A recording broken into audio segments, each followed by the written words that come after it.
Hi, this is KJ. This is Craig. And welcome to Truly Remarkable Life. So this week, we are going to do the 7 things that shocked the hell out of us whenever we first moved to Mexico. Yeah, but there were some. Yeah, but before we get there, there's one more shocking thing. Here's another shocking thing, but this had nothing to do about us moving to Mexico. We'll call this A.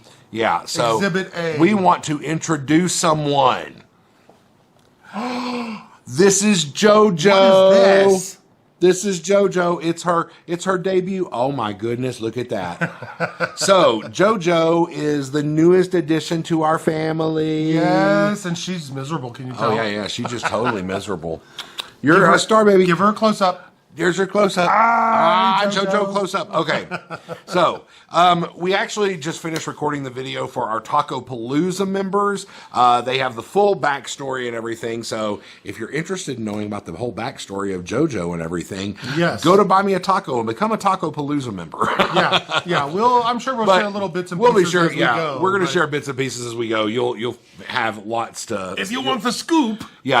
And I get the feeling that she's going to be like in between us a lot during our videos. But okay, come on, JoJo. Daddies have to go to work. Okay. So it's been as fun as you can imagine. So back to the 7 most shocking things. There are things that shocked the hell out of us whenever we first moved here. We made a list. Yeah. Now he's got me making lists. Oh I don't know what's up with that. I mean, hey, it's like, it works. You know, it works. So the number one thing that we decided we should bring up was really based on kind of what people say. Was kind of based on what people said to us, we kind of already knew it, but a lot of people would say, "Oh my gosh, Mexico's so outdated. Mexico's so, they don't have things. They don't have food. They don't have electronics. They don't have all that stuff." Well, we have been shocked that Mexico is a very modern place. It blends the old and the new. In such a beautiful way. Yes. In such a beautiful way. Not only in the food and the culture, but in the technology and the buildings and the places. You know, I was telling KJ, I said, it surprised me that, all of your, like if you deliver pizza or Uber Eats, which is here is called Trite, they bring a little handheld device and it's connected via satellite and they run your credit card right at your door. Yeah, the thing that shocked me about technology and the people's use of it, right? It was whenever I first started going in and out of the Guadalajara airport, and I would see little old ladies and old men with their smartphones. They are checking in for their flights. They're getting their QR code. They go to the turnstiles and the card readers and scan their QR codes and all that kind of stuff. I know people back in the U.S. that I swear they're in their 40s and they are just bamboozled by it. Can't deal with it. Now, there still are people that, don't use technology. It's the same as everywhere. Well, yeah, but it's the prevalence of people who utilize technology every single day just shocked me. Yeah, really does. I mean, or for bus passes or train passes in the big cities and all of that kind of thing. Because I'm just not used to. I'm more used to seeing people in the U.S. that are older going, I don't know how to do that. But it seems like the majority of people I've met here that are older, it's like they are like, I got to learn how to do this, and they're doing it. Yeah, it's really cool. But also just in the cities and in towns, here it is a smaller community out in the middle of kind of nowhere. In the mountains, so you don't get all of the upgrades, but then certain people have, everybody has Wi-Fi, everybody has cable, everybody has mobile phones. A lot of people are getting Starlink. I mean, just all kinds of, And it's common sense kind of things too, where it's like, they have cell phones, but they're pay as you go, and you can go into OXXO and pay half of your utility bills using the little scan. They get their bill on their phone. They go in there. They scan their phone. They pay their bill. And you can. You can still pay all of your bills online. I mean, like your CFE, your Total Play. You can pay all of that stuff online. But for people who don't have a Mexican phone number like us, it doesn't work. Okay, or at least we haven't been able to figure out how to make it work. So we just download our bill and. Off we go. Yeah. So there's so much more than what I'm kind of looking here, but it also, there are some places, especially underserved communities and those types of places that don't have all of that stuff. But we were in an indigenous community here a while back, which that video should be coming up pretty soon, to where we show you some charity work that was done.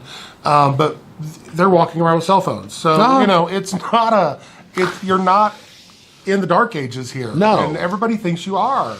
And it's just it was shocking to see the prevalence. Yeah, so, that was one thing that shocked us. Yeah. The second thing that really shocked me, I mean, this was just, it blew me away, was the expat community here and how strong the expat community is. Now, disclaimer, a lot of this I'm going to be talking about is specifically the LGBTQIA community here in Ajijic, but there are some other shoot-offs of that will also demonstrate this.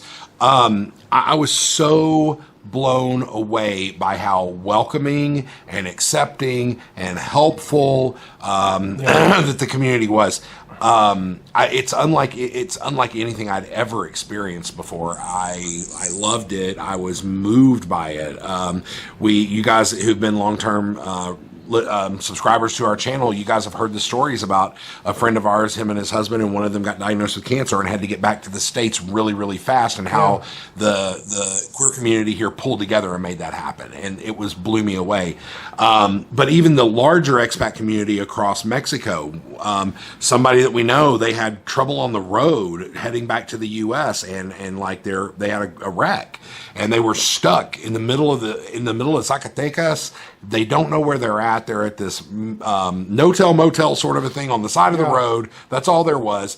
And literally, I called someone I know who called someone. She knew who called someone they know that was. It was like and it went all the way across Mexico. Yeah. I mean, these people were reaching out within the expat community to get this guy the help he needed. And the next morning, he was on his way. Somebody picked him up and took him to the border of the U.S. Yeah, it was really amazing. If you'd had a little light map, it would have just been like ding, ding, ding, ding, ding, ding, ding, ding, ding, ding, ding. That just shocked me. I didn't expect that. But what I found was that the expat community or foreigner community here in Mexico is very strong and is connected and very helpful. It's a wonderful community. When you arrive, we all know what it's like to be new, and so many times there's a gathering at Lucky Bar or another place, and or people invite you over for dinner, or they bring you food or offer rides, and it's because we know what it's like, and it's a great way to initially start your friend group and expand from there. And it's really, really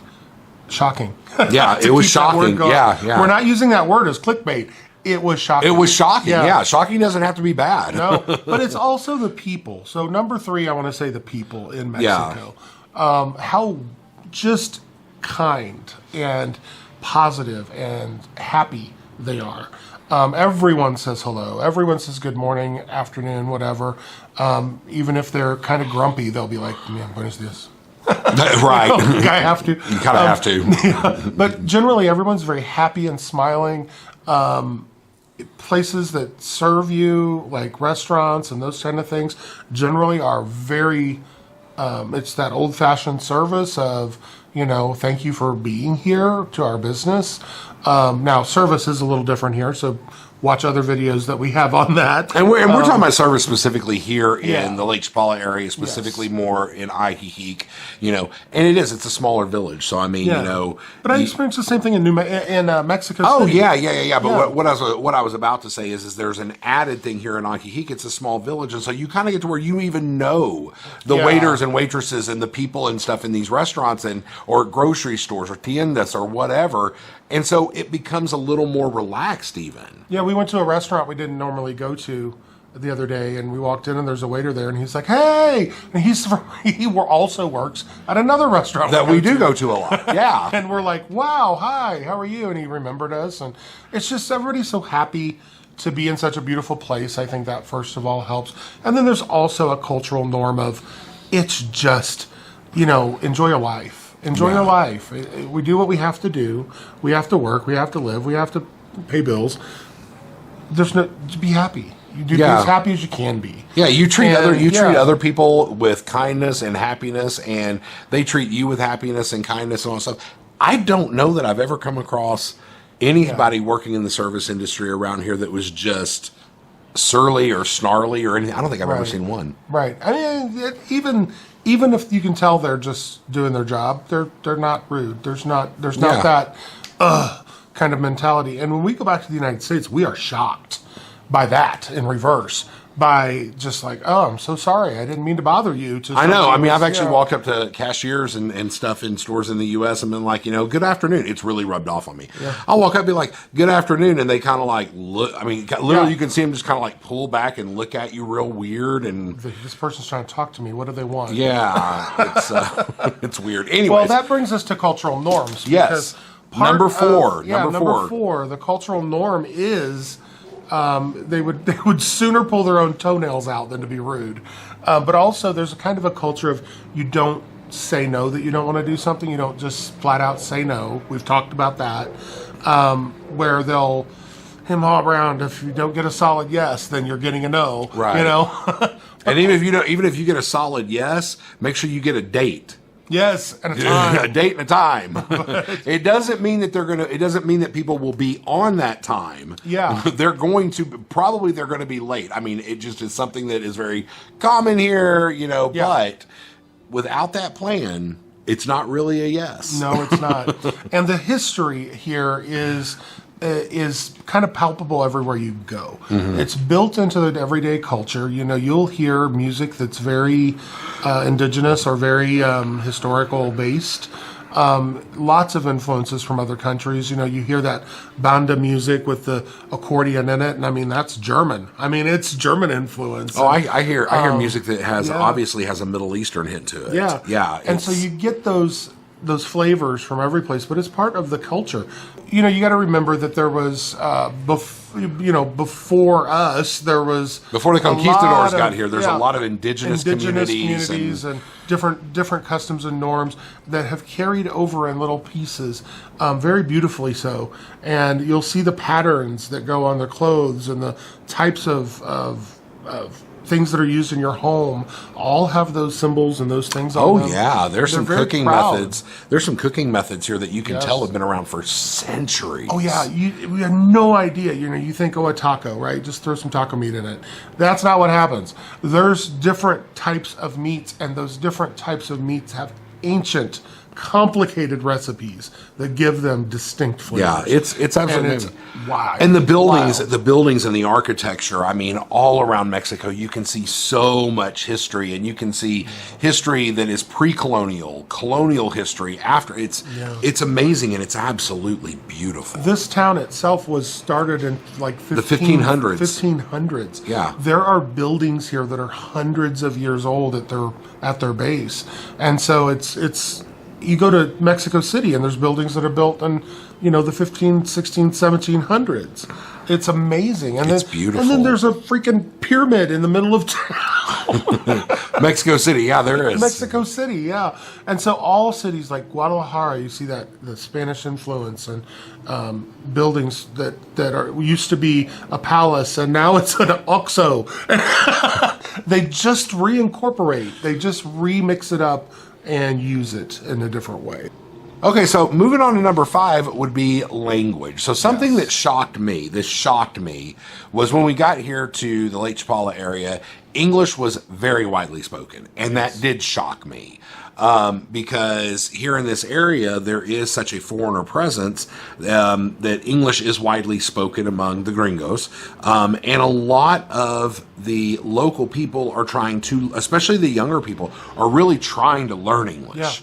And so even if they don't speak English, they sometimes understand you. Oh, yeah. Yeah, and so you can still communicate with English. And it's just, but the way that, them trying to learn English and foreigners trying to learn Spanish, it becomes a symbiotic thing where it's like a constant teaching of the other language to each other in a very kind and supportive way. Yeah, and they're very curious about not only the language, but about you and about what you're about. And, there is a little bit of a mythology of people from the United States, what they're like, what it's like up there. If you've never been. Now, you also run across people who used to live in the United States or who live part-time in the United States, and they completely understand your culture. Oh, yeah. So it's a very blended type of a culture, but I will say this. There's also indigenous influences and language. Yes. We have a lady that lived here, an older lady that lived here, and she did not speak Spanish. She spoke Nahuatl, which is the original indigenous language for this area. And you can see a lot of language influences in the names of places and stuff like that, which, I mean, it kind of reminds me a lot of different places in the U.S. Like, you know, he's from St. Louis area, and I lived there for almost 10 years. There's so many French words there, things that are obvious from French and stuff back from the colonial days of the U.S. Very similar here. There's all these indigenous language things that have melded into current culture, and it's really neat. The neighboring town, San Antonio, Tlacopan. That's a Nahuatl TL word. sound is Nahuatl. Ajijic itself comes from a Nahuatl word that means place of water.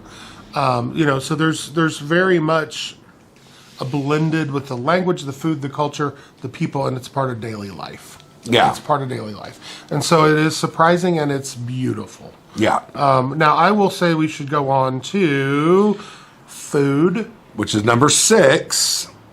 Go ahead. If you think you know what Mexican food is by living in the United States, you do not know what Mexican food is. It is, what we have in the United States is Tex-Mex. Generally, you find Tex-Mex variation throughout of Tex-Mex. the country. You will get authentic Mexican food in the United States. There are some restaurants we've been to. Yeah. But generally, your more popular places are going to be Tex-Mex. There's no nacho cheese. We ain't got no nacho cheese down here. That's very different. Queso fundido. That's a very different thing. That's the one thing I really do miss. I miss that greatly. Big bowl of queso, you know, with the peppers and stuff and the melty cheese and the oh, it's delicious. Be careful. Somebody will have an opinion about somebody is going to comment below and rip me apart for that, and I don't care. I love it. It's wonderful. We did our last video, and thank you guys for all of your support. Yes. All of your views and shares and likes and comments and everything. Oh my gosh. Our videos have gone a little crazy. It's impressive and it's good. It's good. Humbling. But we did the video on what was it? How Mexico is changing, and we changing. used the Popeyes chicken here as an example of how the economies are growing and changing and stuff. And woo, people have opinions on Popeyes. We'll leave it at that. Or fast food. But yeah, let's we go. We respect all opinions. Yeah. But the food here is so fresh. The example I always give is I used to not be able to eat beef in the United States. I can eat beef here because it's not full of hormones. The vegetables, you know, your milk, your vegetables, things like that go bad faster. And you're like, why? Oh, because there's not preservatives in them. They're not full of junk, right? Yeah. They're not sprayed with stuff. Yeah.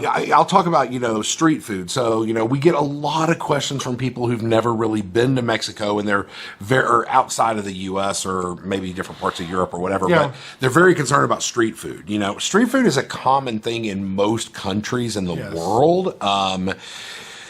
You know, it's common in the United States. They just have different rules for it. Yeah, they have different rules. But I mean, it's not common like it is here. No. I mean, you walk down the streets here and somebody's pulling out a grill and cooking street food, and it's a pop-up restaurant. I mean, it's just everything. You know, it's a card table. Yeah, it's a card table. Yeah, but it is delicious. And here's the thing I will tell you: these people that are doing the street food, they are feeding their families. They are feeding their families from the same pot that you're eating out of. From neighbors. They are not going to do anything. They're going to make sure that if they're feeding it their family and their friends, it's perfectly fine for you. Trust me. They're not trying to kill their own neighbors, you know. Yeah. It's funny. But there's also a very big cultural relevance in some of the food that, like we talked about earlier, but also there's like, what is the special one that's only in September? Chiles en nogada? Chiles en nogada is amazing, and it's just this complicated white mole with pomegranate seeds, and I mean, it's just this very complicated dish. But it's very historic, and it's a favorite around here for when you know that it's in season. It's delicious. You know, every recipe for the different types of tacos have the different types of moles. Different types of moles, and it is a cultural. It should be a UNESCO heritage site. The food alone. The food. I mean, we learned to make barbacoa, and it literally is an all-day process.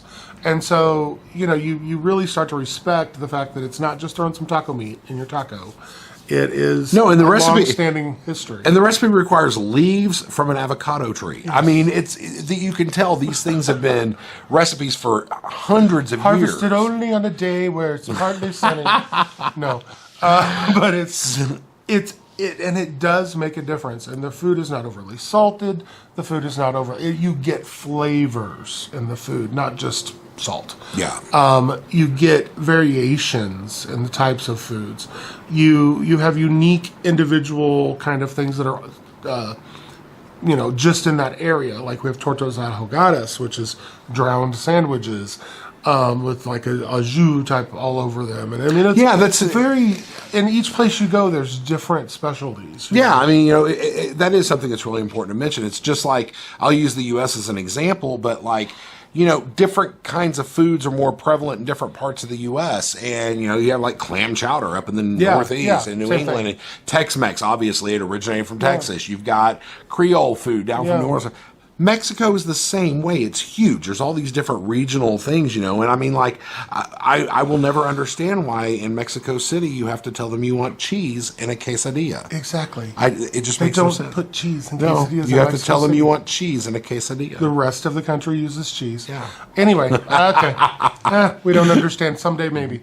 All right, Chilangos, why is there no cheese in the quesadilla? Yeah, where did that begin? ¿Por qué no? ¿Por qué no?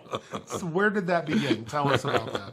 All right, number 7. Yes, the festivals and the celebrations, and just in general, celebrating is just like a God-given right here. It was shocking, though. Yeah. What was shocking, though, was the number, the frequency, the intensity, and the intensity of the revelry. I mean, it was shocking. Gosh, the fact that they go until 4 o'clock in the morning and then everybody goes to work the next day, or that they sometimes, for big holidays, they celebrate the day before so that they can rest up on the holiday. Yeah. So all of your big parties will be the night before the holiday. Remember that. Yeah. Very smart. Very common sense. We've had many Mexican friends tell us they're like you don't have the party the day of the holiday. It's the night before. Right. The day of the holiday is the day to recover. It's not New Year's Day. It's New Year's Eve. It's not Christmas Day. It's Christmas Eve. Yeah. That's when everybody does their thing. But it's always. The town square is very decorative. There's always cultural types of things like Dia de Muertos is such a beautiful thing with all of the Catrinas and ofrendas and tapetes. There's always a weekend festival or something going on that maybe is religiously based, but there'll be a parade that goes through the streets. And you're like, I mean, as Americans, North Americans, we're like, I don't even know what this is. There's another parade. I have no idea what it's for. Yeah. And it's for a saint, but they really make it a big, beautiful thing. Yeah. And it's this really beautiful intertwining of Mexican Catholicism and modern day revelry and party, and it marries so well and so beautifully. It's really neat. It's a part of life, and one of the other things is that there's such a respect for if you're having a party for a birthday, a quinceañera, a holiday, and you're up until 1 o'clock in the morning, 2 o'clock in the morning, and there's music and there's talking.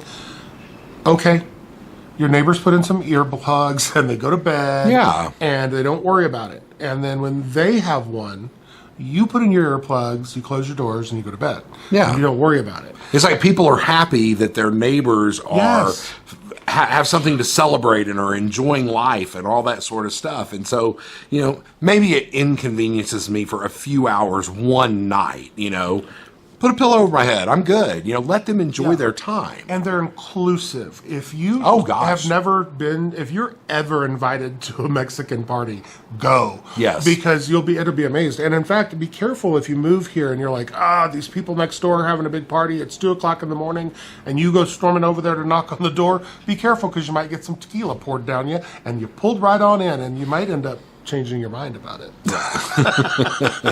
That's true. I mean, it's if your neighbor's having a party, you just walk over next door. They're probably going to have the door open, and you are more than welcome to join. You'll have a couple tamales on a plate. I mean, in fact, we've heard stories here where people are like, somebody's having a picnic on the at the Malecon, and they walk up and they're like, "Oh my gosh, you guys have such a beautiful setup here. What are you having?" And they're like, "Oh, we're having tamales." And the next thing you know, they've made them a plate with some tamales on it and said, "No, please take some." They want to share those kind of experiences. Yes, and they really do. I mean, not always, but it's a beautiful thing. They're really, really inclusive, and everybody's a friend.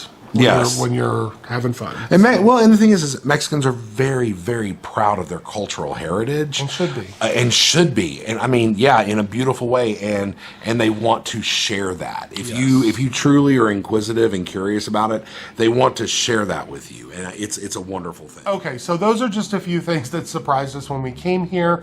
We kind of had an idea when we came, but we didn't really understand, and we still don't. We're still learning. So when you come down here, take a look for some of these 7 things that we mentioned. Have the food, go to the parties, enjoy life.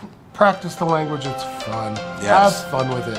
And it's all part of, if you haven't already, go find your truly remarkable life. I'd show you more of the dog, but she's asleep behind